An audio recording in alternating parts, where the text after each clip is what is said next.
Good morning. My name is Dave Crable. I'm with iHemp Michigan. iHemp Michigan's mission is to educate, inform, and promote the research, development, and cultivation of industrial hemp in Michigan. iHemp Michigan advocates for wellness in people and the planet, and it begins with hemp. Today we have some great speakers on our show. We look forward to that. But first, we have a little bit of news from Mike Brennan. Yes. Thank you, Dave. So I didn't mean to interrupt. My other publication, Michigan Marijuana Report, I wanted to mention, I'm trying not to do political stuff because that's what Blaine does. So one of the things that the MRA announced a few days ago was now that we have licensed to grow in the state more than 500,000 cannabis plants. So it's certainly taking off. Michigan is now, I think, top 3 or so of the producing states, and in May alone, 8,000 pounds were sold in Michigan of cannabis, legal cannabis, and I'm sure that a lot more were sold in the other market as well.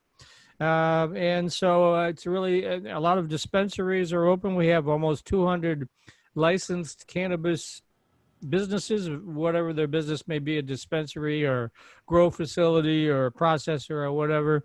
So at least on that side of the hemp field, as it were, things are really taking off right now. And I'll turn it over to Blaine to talk about some of the political stuff that's been going on out there. And there's that new agricultural grant you could talk about that'll help farmers in general, right, Blaine?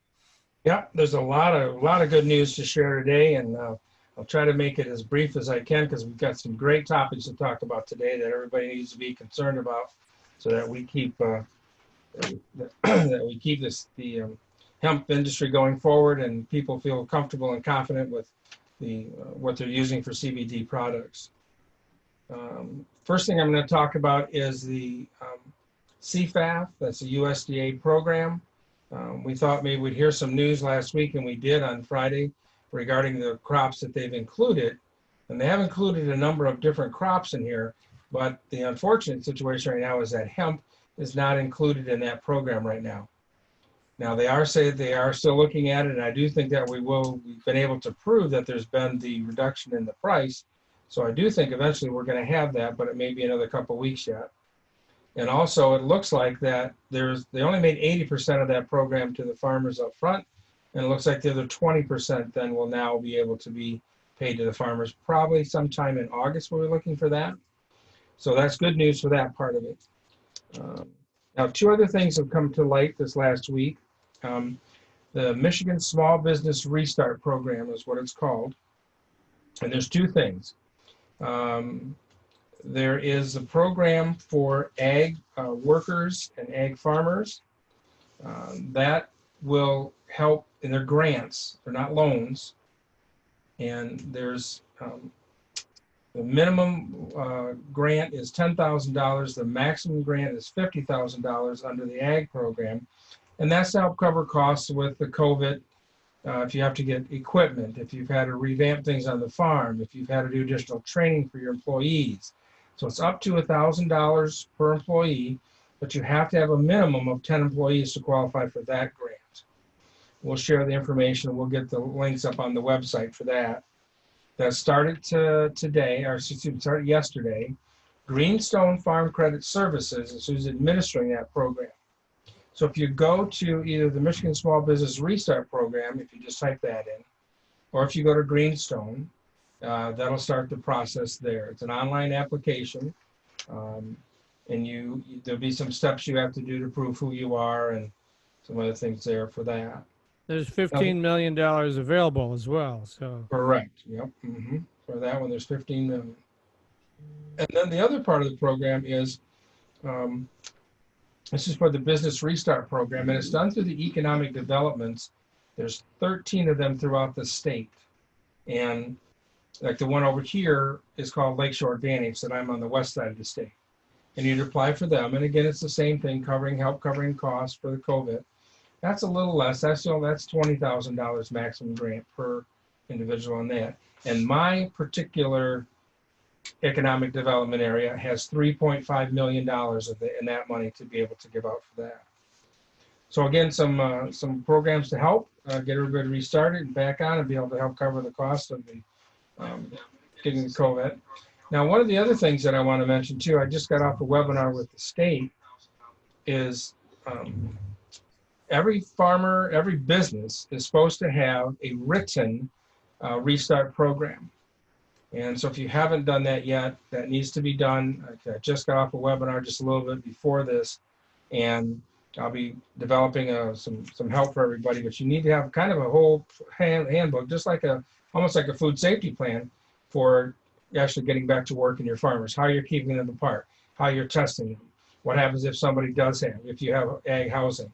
So a lot of those little items there that need to be covered. And again, a lot of people are not aware that you had to have that in place, and you do. So we'll be talking about that more on another show. There's also another one for ag entrepreneurs to come up for $50,000 in startup funds. Farm Bureau is an innovation challenge for equipment and let's see. The award for the Farm Bureau Entrepreneur of the Year has increased from $50,000 in 2001 to a total of $145,000 in startup funds to provide, sponsored by Farm Credit. And this is for entrepreneurs that are developing equipment and machinery to help the farming economy. And again, we'll talk more about that on another program as well. And we'll have some links up on the website so that you can go and check these places out. Now, the other thing that came out is there's going to be some data sharing that's going to happen between a bunch of universities and everybody. They're asking farmers to be involved in that. I'm going to cover that more a little bit at the end of the show. I think we'll kind of save that for that. But a big collaborative effort to gather information from hemp growers and to be able to provide that information as everybody shares that as we move forward on that. One of the other reports that came out this last week was from USDA, through FDA, and that was on the adulterate, the testing that they did. And they found that over half of the products isn't really marking up to what it is set on the label. And that's the whole reason that we're having today's show to talk about that.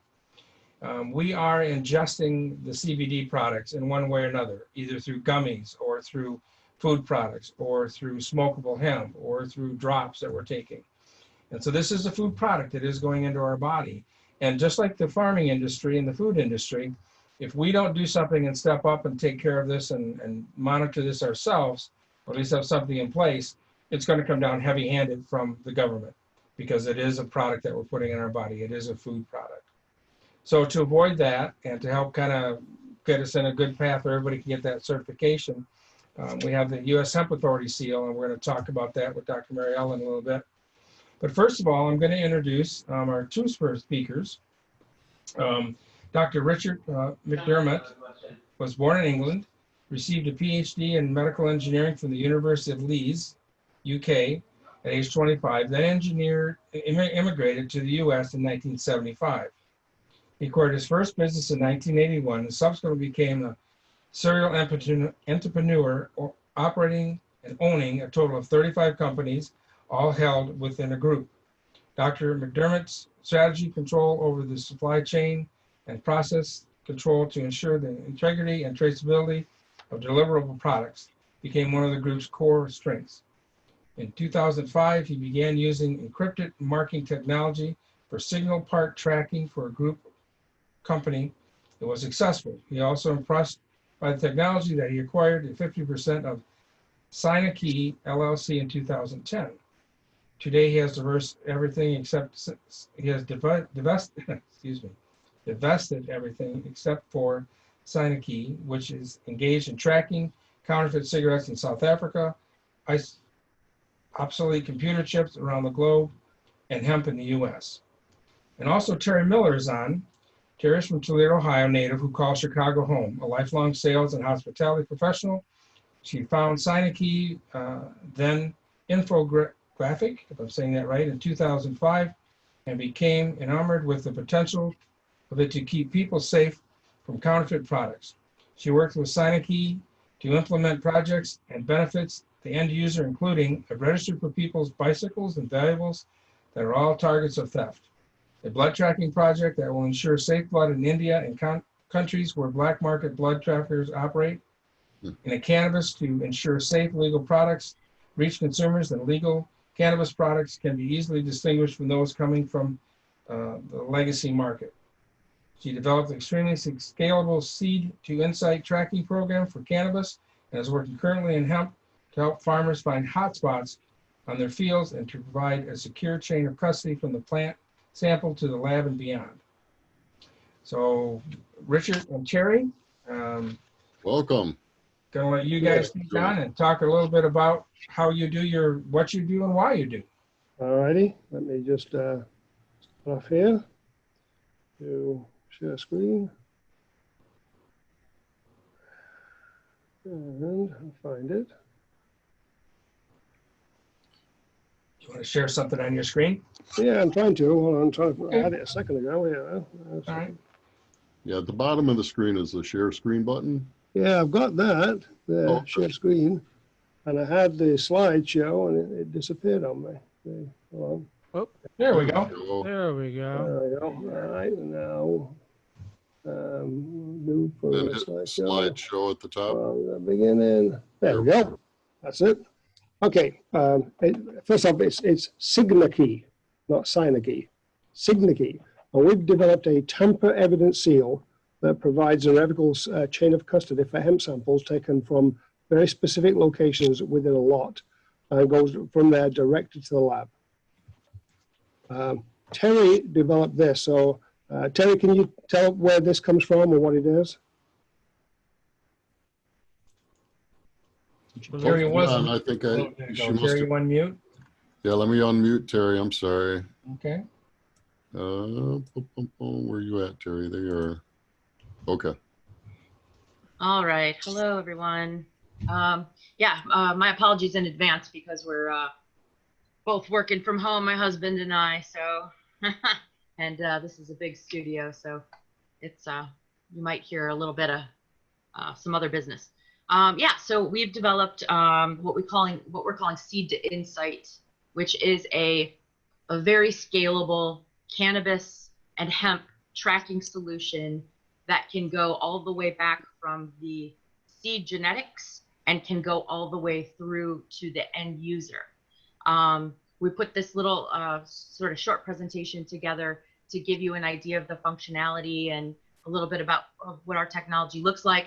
The map we're looking at right now are the DEA certified hemp labs as of July.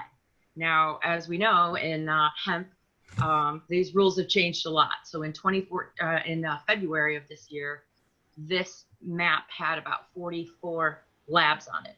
At this point, it has about 63, and we won't, in most states, we won't be dealing with this year.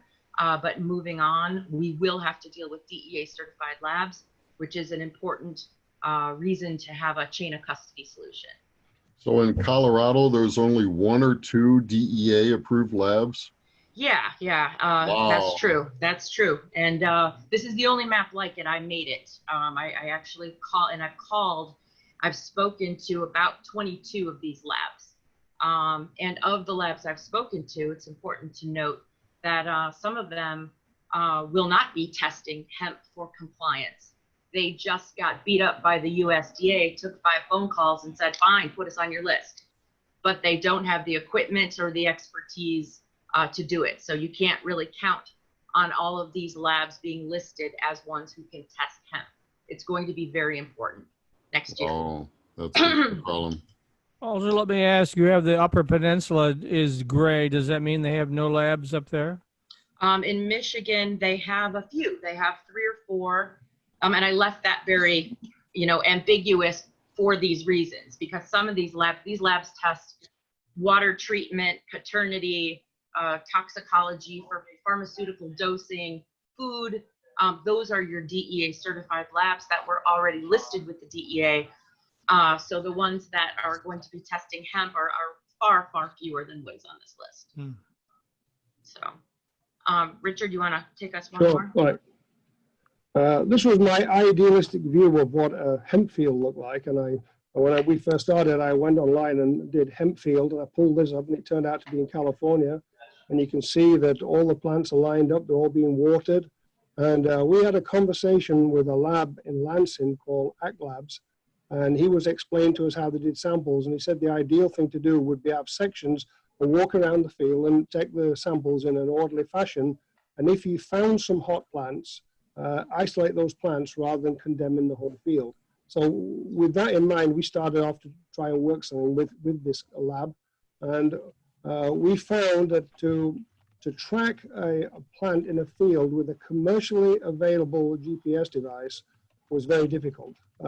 There's a lot of GPS devices you can find on Amazon, and we bought every single one of them and tested them. And when we were testing them, it was in the winter of last year, and the test was very simple. I have a rectangular parking lot outside my building, which is basically 3/4 of an acre. And in the corner of each parking lot, I put a white cross of tape. And the test was walk onto each cross and record it, and then go back to the computer and see if the device put me on the white cross. We were looking to get within arm's length of the plant. We found that an iPhone, okay, if you got the correct chip in it, will get you within 20 foot. A Droid phone, if you set it to high sensitivity, will get you within 10 foot. And this device here, which is called a Bad Elf GPS Pro Plus, which you can buy on Amazon today for $255, gets us within 2 foot.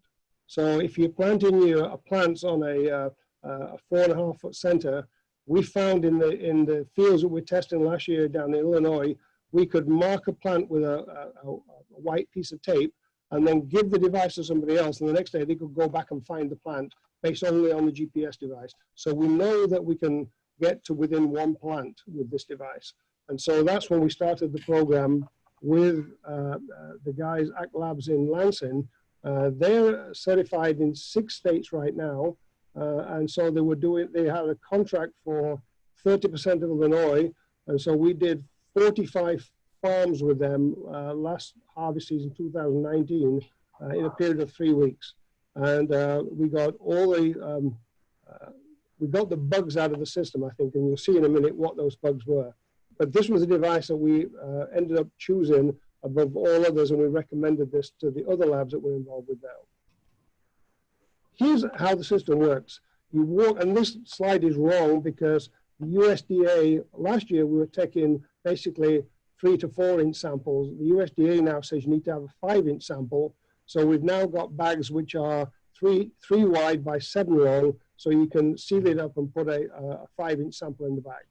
And the idea is you go up to your selected plant, and I'll get back to that in a second how you do it. You go up to the selected plant, you pull your sample, you put it in the bag, you don't move from where you are, you put the tamper evidence seal around, and you see in a second the app, you get your waypoint on the GPS, and we've got a program that links the iPhone or the Droid directly with the GPS device, and you pull all that information.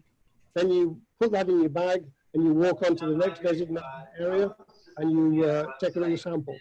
When we're doing Illinois, the state of Illinois was only paying for 5 samples per field.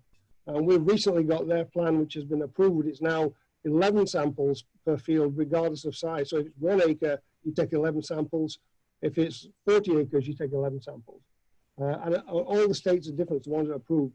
And what we found is the USDA says use paper bags. It doesn't work because if it's been a heavy dew that morning or somebody's had sprinklers on, the bags get wet and all your product gets commingled. So there's no point in doing the GPS. You might as well just get a whole bag of samples and commingle them. We believe this is the right way to go.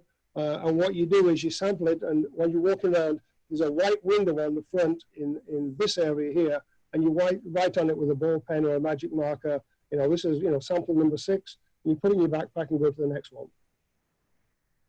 This is what let me move this out of the way. This is what the app looks like. The front on screen has settings and Signakey. Settings takes you over here where you register. You have to log in because you have to get the app. Okay, and you tell it which GPS you want, and you'll see that in a second. You can have no GPS, the GPS on your phone, or the Bad Elf GPS. We always select the Bad Elf because it's the most accurate. So then you say, I'm doing Dave Crabill's farm, and it's test number 1. So you register your sample, and you hit submit, and now the Signakey key becomes live.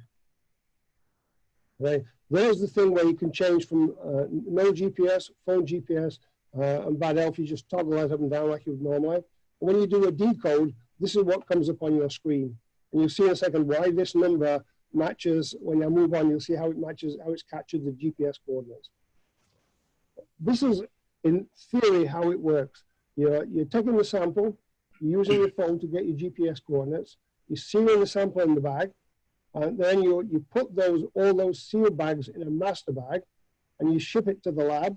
The lab then looks at the master bag, and the first question they ask themselves is the seal intact?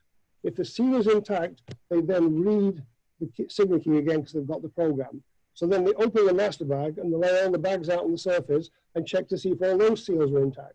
And they scan every single one of them that seals are intact. So now you've gone right from the farmer in the field, from a specific plant, over to the lab. And when he does the test, you get the results.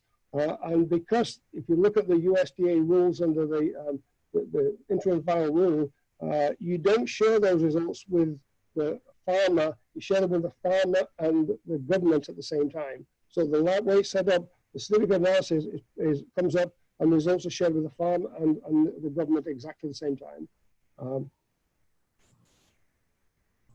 This is what the master bag looks like, and there's a seal that goes on the top of it. This is a seal is 16 inches long by, this one is 2 inches tall, and there's the master bag.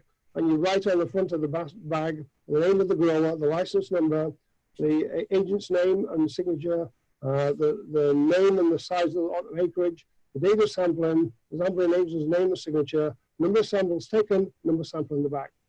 One other thing we found out last year, which is it's almost prophetic, because USDA caught this. We believe the right way to go about doing this is to if you go to a lot or a field and you're going to sample it, the USDA says now you've got to identify the lot from the GPS coordinates. Last year at a farm in Illinois, we found out we got taken to the wrong field because the field that we were supposed to be sampling was hot. So we did samples in the wrong field. Okay, and now the way the process, we've written up a process and we've given it out to, I think, 12 states right now. First thing you do is you pull down the GPS map, see if that's a licensed area. You make sure that the person is licensed, and you walk the outside of the lot and confirm the 4 corners with your GPS device. Okay, when you do that, you say, okay, this is the right lot. And then because they'll tell you in advance how big the lot is, if it's in Illinois, you're going to take 11 samples. You tell the farmer or his agent, this is the field, this is my map, these are the 11 samples I'm going to take, and this is how I'm going to take them. And you can follow along, or you can stay where you are, but we're going to take 11 samples in Illinois, I'm going to put them in the bag, I'm going to put them in the master bag, and I'm going to seal it, and it's going to go to the lab. If you look back prior to the IFR, hemp was hemp if it's less than 0.3%, 5 samples per seal regardless of size. You mix the samples, commingle them, and then test. And if it's not hemp, you're supposed to burn the crop or destroy it. And now it's a little different. Hemp is hemp. The number of samples now is based on the field size. And if you look at the USDA, if it's a big field, there's a lot of samples. You keep all separate samples separate in a clean bag, okay, and you send them to the lab. This is what the lab's software looks like when he gets it.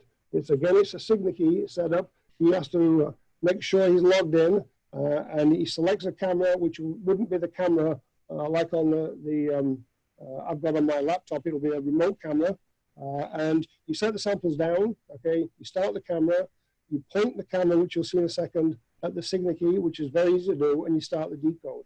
You better log in first because it's a secure site. This is what you see. Here's the seal on a bag, and the idea is you've got to center this reticle over the seal, and you do it. It's not an automatic focus camera; it's a manual focus camera because you get more control then. You bring it down and focus it. Try as much as possible to fill the reticle with the thing, and then you simply hit decode. When you hit the decode, the response time is less than a second. Okay, and in this case, it changes green and it tells you what the identity of the bag is here. So you read the identity of the actual seal. Okay, and I'm not. If I tick this box here, it would include geospatial coordinates. For this demonstration, I didn't do that. I'll show you in a second what it looks like. This box has been ticked. I will show you, we have a history. And the idea is that if, for example, this record here was in the field, it's got the geospatial coordinates of the field. And if the next record was the lab, I'm getting some interference on this. Next record was the lab, you get the coordinates there. And in both cases, you can click this and you get the map of where the thing was taken. Now, this is a specific example of one of the farms that we were working on in Illinois. This was the agent of ACT Labs. His name was Hunter, and he trudged around all 41 fields and took the samples. You'll see it got the GPS coordinates of it, okay? And if I click the button here, it will take you to the field. And you can see it doesn't look anything like the field in California. There's where he was taking the samples in the corner of the field. And we went back 3 days later and we found exactly the cutting on the plant where he'd taken the sample from. And that sample went straight to the lab. He drove it to the lab in Illinois. So, and that's how the system works. Well, that's pretty intense, the way that grabs all that information and puts that on that bag. Puts that through the whole chain of handling it. Yeah, we started with ACT Labs last year, and that was a pilot. And we printed all the labels for them, and we gave them to them. And we went alongside with them, and we developed the software. This year, they pay, and they. We are working with labs. So anytime we need we're working on authenticated information. We're working with labs that are working with either sampling agents, or they can ship these labels out to the farmer on their themselves. In some states, the farmers are still going to be able to take their own samples. Regulators will be taking samples, and we are also presenting to the USDA and looking at talking to the state regulators as well, so that they can use this protocol, right? So we're getting true information. The farmer, we're not expecting the farmer to get desktop middleware for this solution. The farmer's use of this service or this solution should be available for him on an app. There's some fraud in the industry with some bad operators that are pointing their products, their QR codes at products that passing COAs, when in fact the products that are on the shelf are not ones that passed. We can eliminate all of that. Signakeys are also unambiguously unique. There are no two alike. So that in and of itself solves the problem of the black market. If you run into two Signakeys, you have counterfeits. If you run into one that won't decode, you have counterfeits. It is a very, very tough error correction. It's about 75%. Whereas if you destroy, some digits off a barcode, that barcode's not going to read. All right. But this, most importantly, I would have to point out that we have a scalable decode. It depends on what permissions are set as to what information will decode for you. That makes it so that, industry can protect their secrets and their grow room conditions and their seed genetics and any data they want to capture. Everybody, every stakeholder in the chain of custody will get a message relevant to them according to permission set.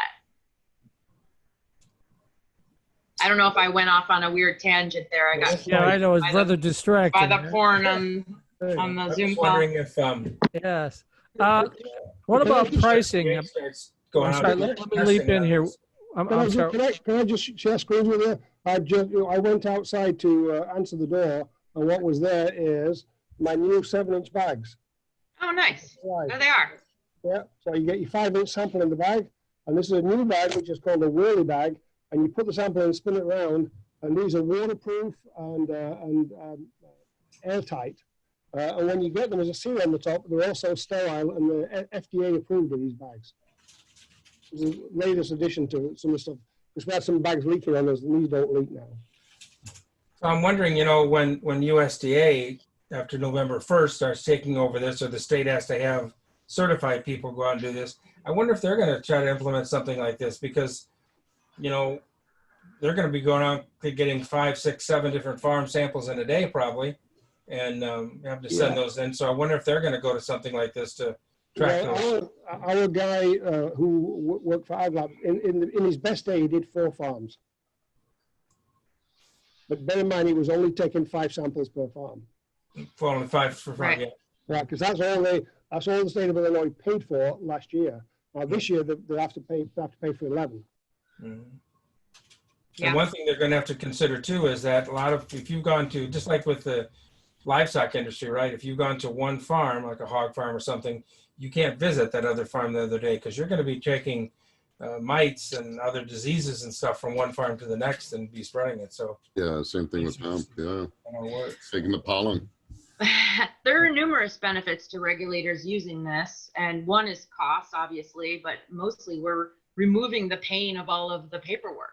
If all of this information is digital, you know, it obviously is going to cut down on you know, the number of regulators they'll need, and also just the time it takes to you know, write it all down. Eliminates human error. Speaking of cost, that's probably what's on everybody's mind is what does this process cost? Okay, let me ask that question for you. The seals are all custom made with your logo on it for each lab. So we're only dealing with the lab. So we sell the seals to the lab.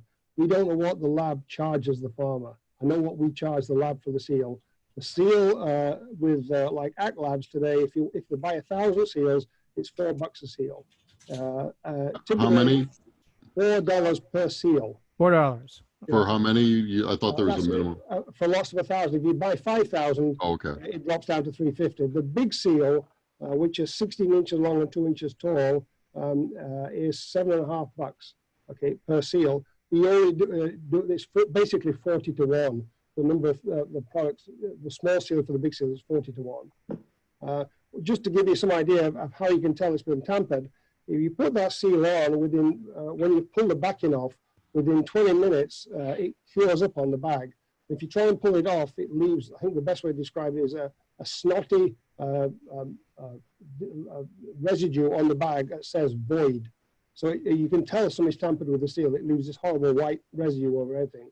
And we made the mistake of giving some of the samples originally to the guy at ACT Labs. He put one on his desk. He said, look, I'll pull it straight off. And he left it for half an hour and he pulled it off and it just says void all over his desk. He had a hard time getting off with a razor blade. The stuff really sets up. Yeah. But the consumables are bags and e-seals. So Signakey would license the smartphone apps to go out in the field and to do the sampling for farmers to use to access the data that they need.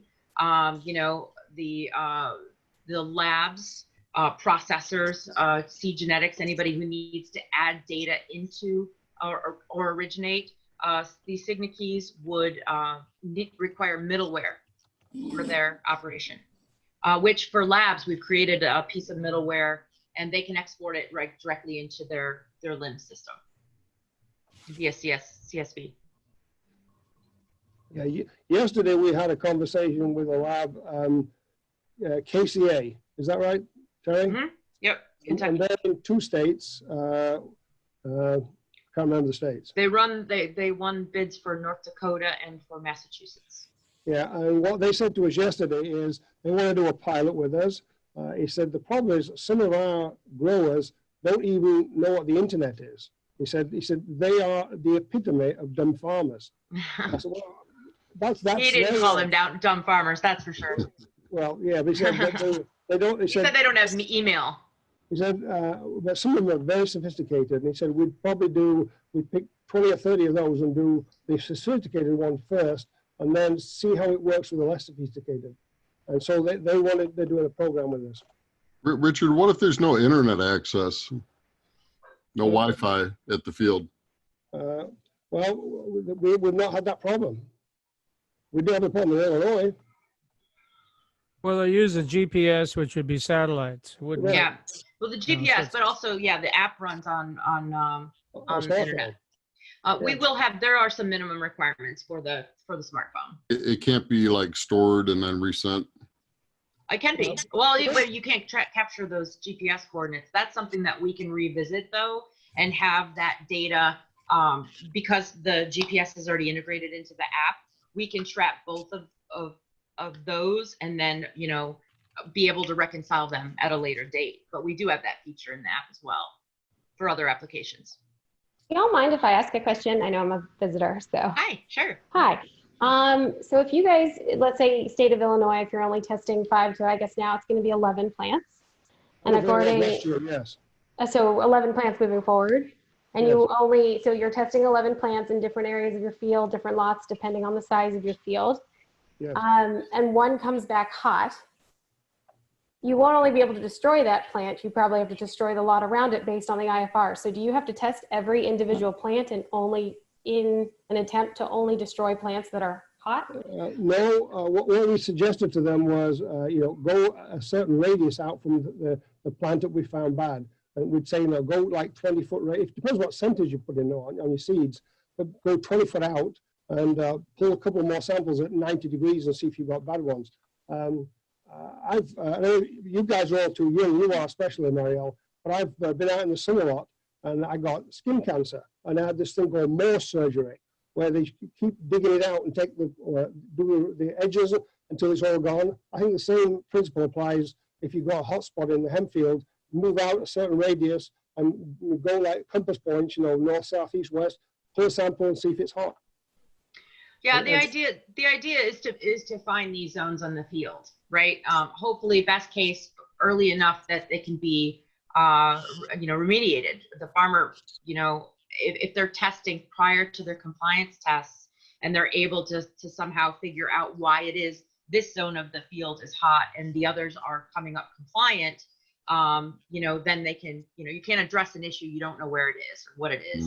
And then you'll also have that data. You'll have this, you know, immutable data to take to your state ag department and say, this was my only, you know, area that was, you know, hot.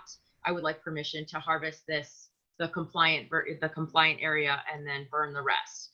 I think that we're running right now with hemp legislation with the IFR. We're running off a lot of just, you know, silly, ambiguous rules and things that were all, you know, crowdsourced maybe from a group of legislators, and we don't really have the data that tells us what laws would be fair and just and compatible with the physiology of the plant. So, you know, we're trying to produce that. We have this data, then we can produce this data to legislators, to the USDA, and, you know, maybe get that 1% THC, you know, rating that we've been looking for, you know? Yeah. As it sits today, if you look at the labs that we've got agreements with, I think we cover like 16 states right now.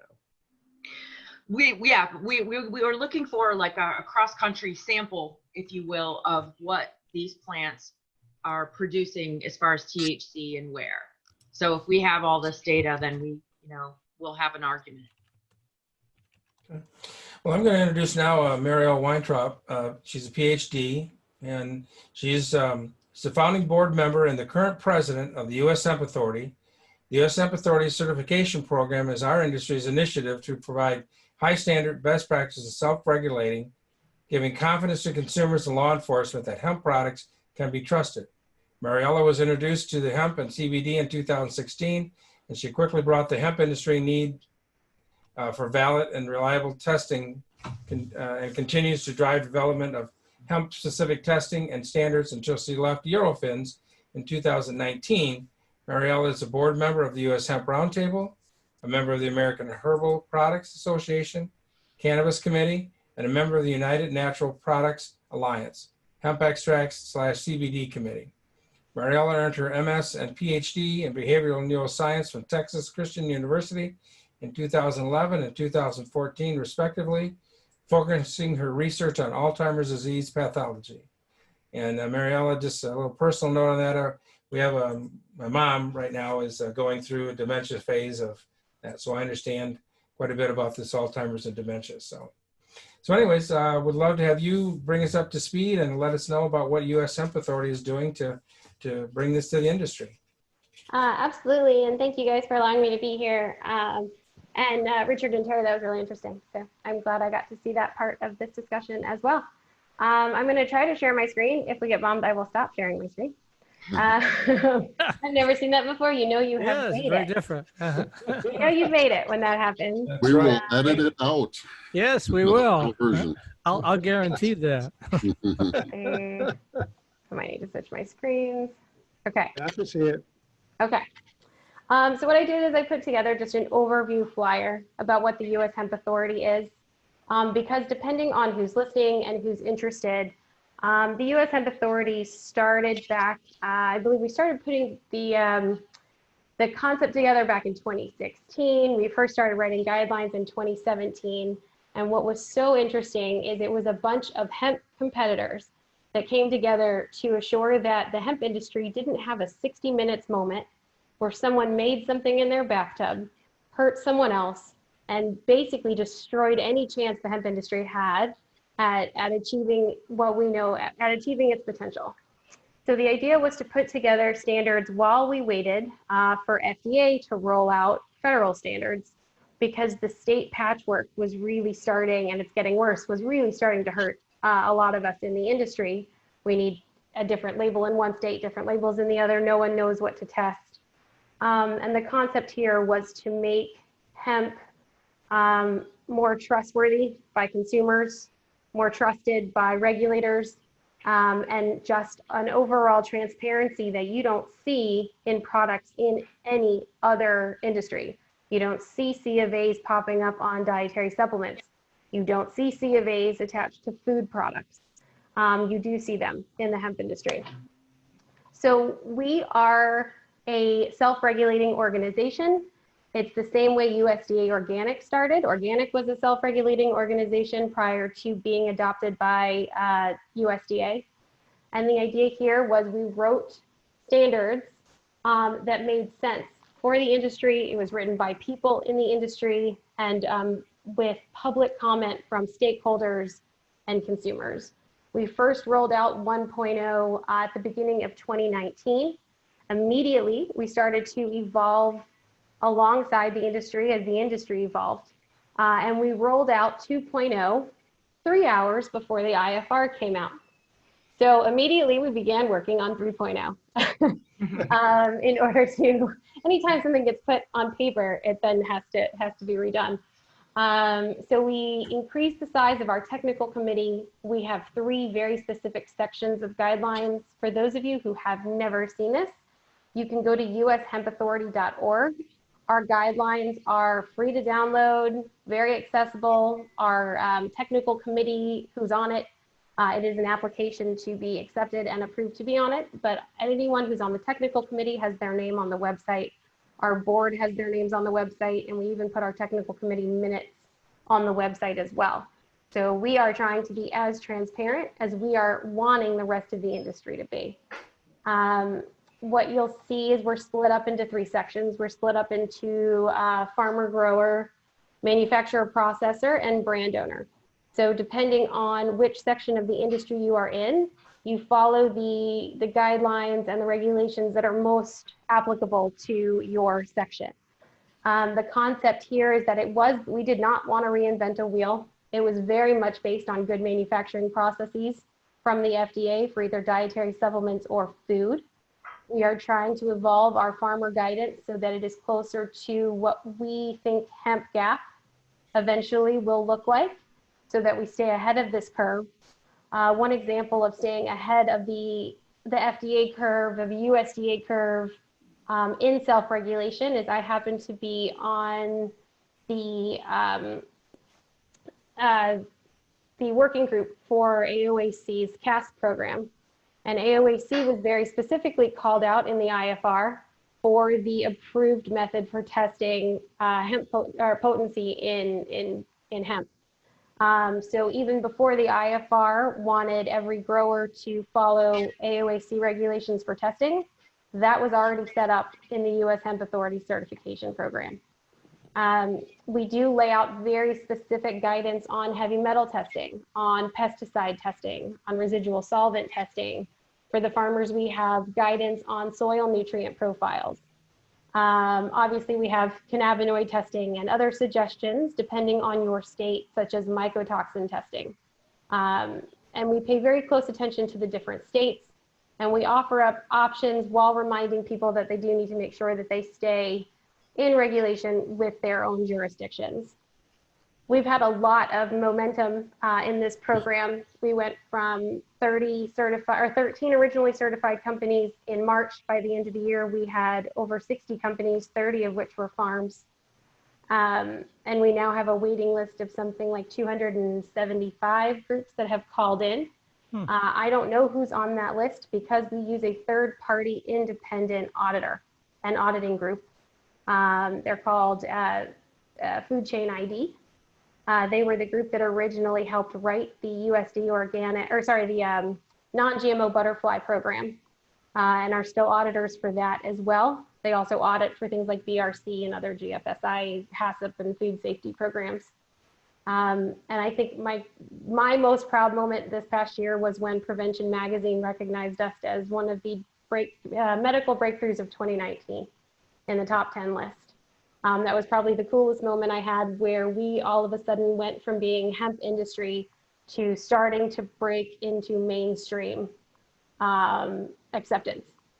So I thought that was pretty amazing. You'll also notice that when we evolved our guidance from 1.0 to 2.0, we made a very specific call out that we will not certify any hemp that is synthetic, bioengineered, or genetically engineered. We want everyone to know that CBD and other extracts from hemp come from hemp and from hemp only.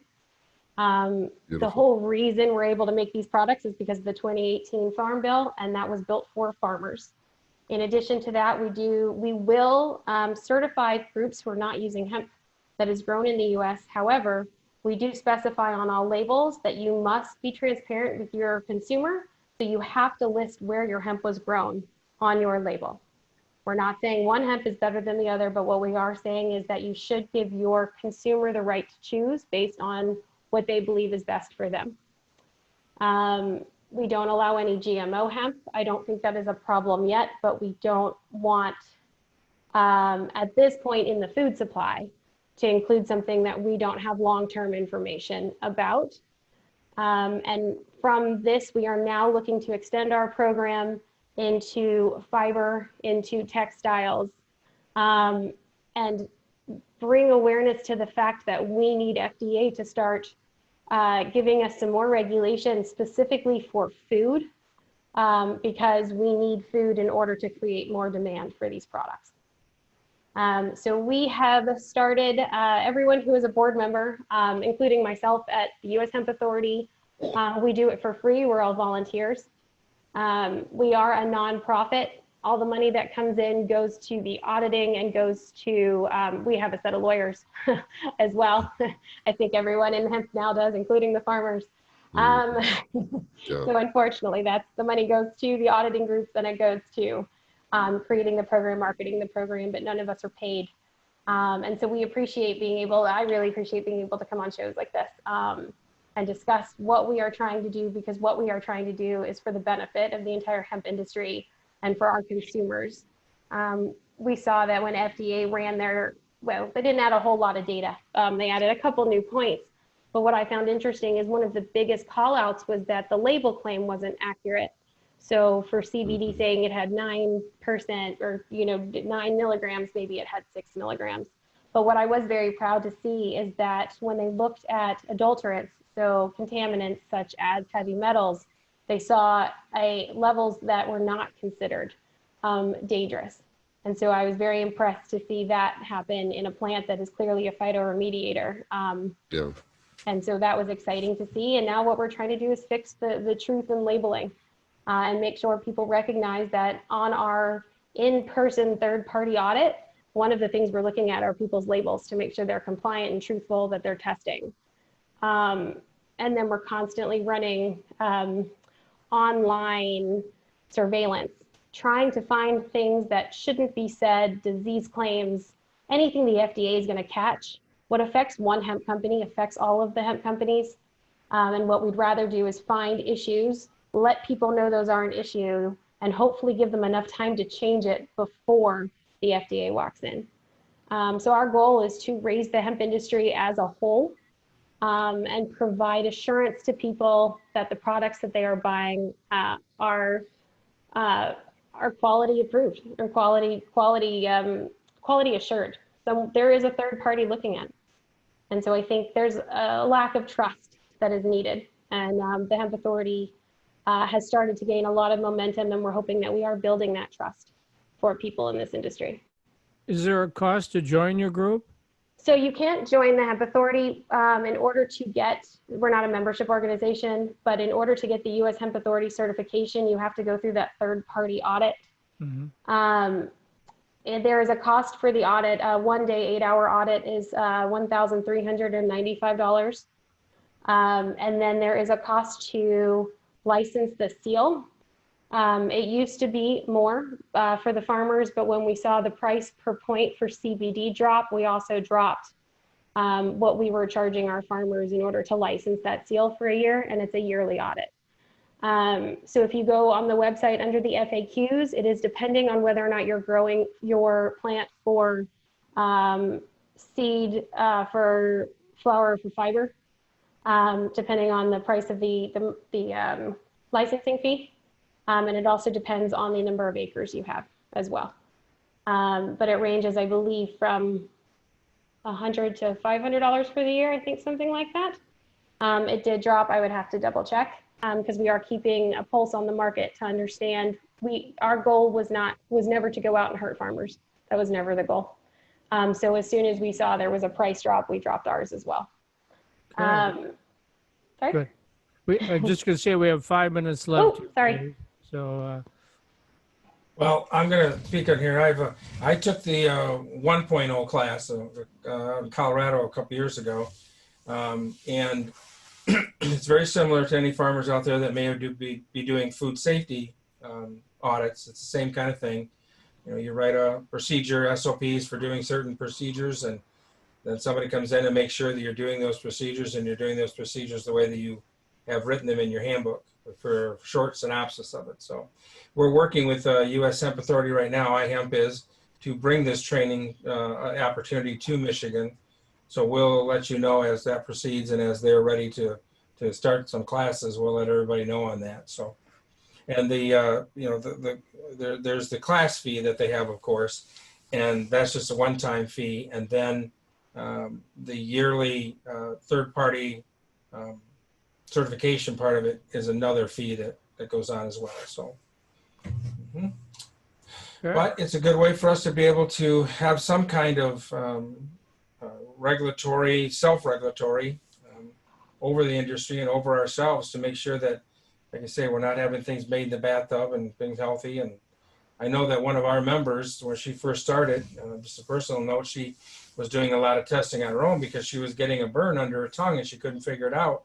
Well, she found out through the testing process that all the ethanol wasn't being removed from the product. So those are the kind of things that we've got to make sure that that we don't have going on in the industry. So, yeah. So, a quick question: if someone has just a brand and they're buying oil from other farmers, they can still go through this training and then use the seal? So the brand owners can use the seal if they are able to pass the audit. What they're going to have to show our auditors, because what we're trying to do here is lock up the supply chain to make sure the supply chain is strong and audited properly, is that it's easier for them to make it through the certification if every link in their supply chain is Hemp Authority certified. So if you're using a Hemp Authority certified farmer manufacturer, it's easier for you as long as you still cover what you're in charge of from the brand owner side.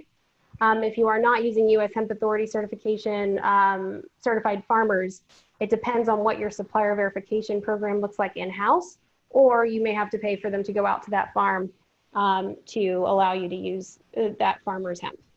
Okay. So the concept here is to build up the farmers so that the groups that are brand owners are trying to certify or try to get their, making sure their hemp is coming from certified groups. So we're trying to shine a light on farmers where that makes it easier for the brand owners and the manufacturers to pass if the farmer has already passed. Okay. So under the USDA GAP stuff, they have what they call group gaps that they can do. So a number of farmers can go in and be able to share that cost and get that certification. Is there any Is there any talk of that being done, or do you have that in place at this point? Some of the talks we're having is finding a way to move the cost of the farmer's audit onto the manufacturer that's using them, or at least subsidize it through the manufacturer. And then we are also talking to various hemp gap groups or gap groups that are looking to add hemp where we can have some form of equivalency with that gap group. So we're looking at that as well. Can I ask you a question, Marielle? Sure. I'm just kind of curious. I listened to last week's call, and Lori who's on the call, was talking about real estate on the bottle, like all the labeling requirements. Do you ever run into an issue with there's just not enough real estate on the container? Is that a specific size, or can you just shrink it down according to what the product is? We have a lower limit size, but it is very, very, very small. And the one thing about the Hemp Authority's seal is we did not state that it had to be on the front of the bottle or next to the ingredients or anything like that. So we didn't, we're not forcing it to go on the right-hand side underneath the supplements panel where all the real estate is normally taken up. But we do have a brand guideline that you do have to abide by. Thank you. Now, this covers more than just CBD too, right? Yes, so this is hemp extracts, hemp products, hemp seeds for eating, not certifying seed, different program. Topicals, pet products, not feed. So we'll do pet treats, but not anything that could be considered a single source nutrition. So no feed at this point until AFCO gives us the go ahead. But it does apply to any food, dietary supplement, or cosmetic product. And we are looking to extend that out to fiber and textiles as we grow. Okay. Excellent. All right. Thank you guys for the time. When will we have a class in Michigan? So in theory, if we can do it, it's going to be January. What we're also trying to do is figure out if we can get an online class rolling so that we are able to, if we can't travel, offer it via the web. So you guys will come play in Lansing if we can pull off the Midwest iHemp Expo? You want to move your meeting out of January and into the summer months? That'd be cool. Listen, January in Michigan is the perfect time. No, I was in the UP last January. Let's not do this again. Okay. You just have to like the winter sports. That's all. Yeah. But we promise. I'm a Texan. We promise a perfect 72-degree indoor temperature and you can even walk from the hotel to it without having to get outside. So Yeah. And now we're talking. and we're hoping right now. We're moving down that road. We are actively planning to have a face-to-face expo at this point in time. So Toes crossed. we're moving ahead with those movements. So that's what we're doing. Yeah. We need it. We want it. Everybody wants to get together and play. So we'll try to. Yeah. So this is good. Thank you, Marielle. This is good information. We want to thank everybody for being on today. This is a topic that's not going away.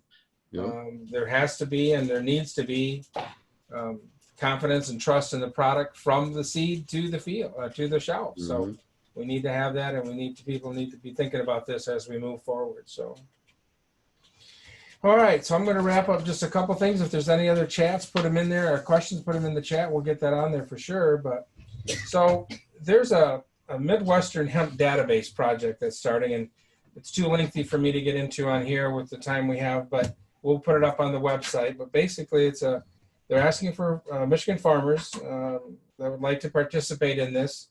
And I'm going to put this, let me see if I can put the chat. There we go. Come on, chat. Here we go. All right. So this person, let me make sure I got that right in there. Yep. He's an Illinois Extension person, and he can answer some more questions if you have them, but we'll also put it up on the website we can go to. There's an application kind of to fill out for it. And basically, they're just going to be collecting a bunch of data from a bunch of growers that they're going to make public information, not your information specifically, but that's what they're doing on that. So if anybody's interested in participating on that, this would be a good source to have a lot of information and be able to share the information on varieties and how it grows and how you harvest it and a bunch of things. So So that's what we got going on there. So the last thing we're going to do is the Emperor. My favorite part of the show, by the way, Blaine. Yeah. This is there we go. We'll get that on there so it looks right. All right. So this is a Balsamic Dijon hemp vinaigrette. It's a salad dressing. So pretty simple. I like simple things. So it's 4 tablespoons of hemp seed, 4 tablespoons of water, 2 tablespoons balsamic vinegar, 1 tablespoon Dijon mustard. And you can experiment with any mustard you like on there. I happen to have some Founder's mustard that I got the other day. It's pretty good. The Dirty Bastard's pretty good mustard. I'll say that much. Anyways, total flavored mustard, half a tablespoon of garlic powder, 1/4 tablespoon of ground ginger, 1/4 tablespoon maple syrup, and 1 teaspoon, of organic miso, mellow white or chickpea. And you put all those in a blender and mix them all up till it's creamy, and voila. Pour everything, it says on here, pour it over everything but your oatmeal. Again, we want to thank everybody for playing with us today on our iHemp Hour, and our great speakers and sharing that information. And I'm sure this will be a topic that'll be talked about as we move forward. So, and all those recipes, we have getting quite a collection now. They're listed on the iHemp Hour. They're linked up on the iHemp Hour page on iHemp. Well, we'll have to get them together for Christmas so we could have Blaine's hemp recipe book that there we go. Yeah. Hemp Association can sell at Christmas time. We have one that's on there that now that we have fresh blueberries in now, there's a blueberry crumble that is just wonderful with hemp in it. So look back at that recipe. Maybe I'll just remake that next week for everybody. So. Ooh. Excellent. All right. Well, thanks, Richard. Thanks, Terry. Thank you. Welcome. Thank you for hosting us. Interesting technology. I'm looking forward to see how it goes. Yeah. Yes, I'll edit out the Zoom bombing stuff. Interesting. Anyway, yeah, thanks for joining us today. We'll be back next week. Do we know who we're going to have next week, guys? Next week, we're going to talk about testing. We're still getting the group together that's going to talk about that, but we're real close to that point. People are going to start having to test pretty soon. They want to know that for their THC. So yeah, we're going to talk about testing this week. Sounds good. All right. Make it a great week. All right. Thanks, everyone. Everybody.